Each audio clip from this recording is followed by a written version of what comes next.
যিশু তোমাৰ প্ৰেম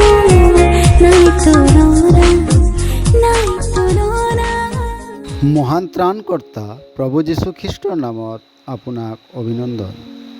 পবিত্ৰ বাইবেলৰ মথিয়ে লিখা শুভবাৰ্তা 1 অধ্যায় 25 পদত আমি এইদৰে পাওঁ, কিন্তু পুত্ৰ প্ৰসৱ নকৰালৈকে তেওঁৰ পৰিচয় নহ'ল।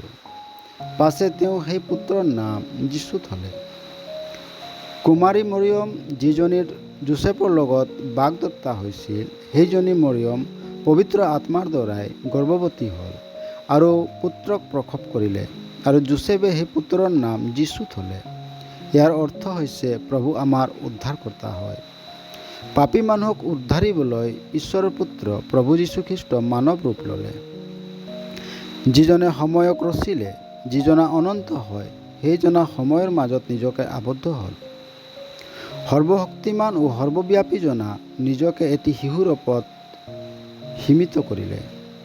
মহিমাময় প্ৰভু, য'ত ঈশ্বৰৰ পূৰ্ণতা নিবাস কৰে, সেইজনা ঈশ্বৰে নিজকে মানৱ দেহত সীমাবদ্ধ কৰিলে আৰু নিজৰ মহিমাক ঢাকি দিলে।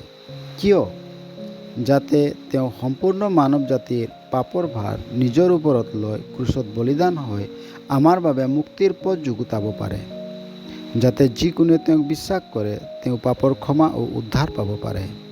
আপুনিও প্ৰভু যীশুক বিশ্বাস কৰি পৰিত্ৰাণ পাবলৈ ঈশ্বৰে আপোনাক সহায় কৰক। ধন্যবাদ।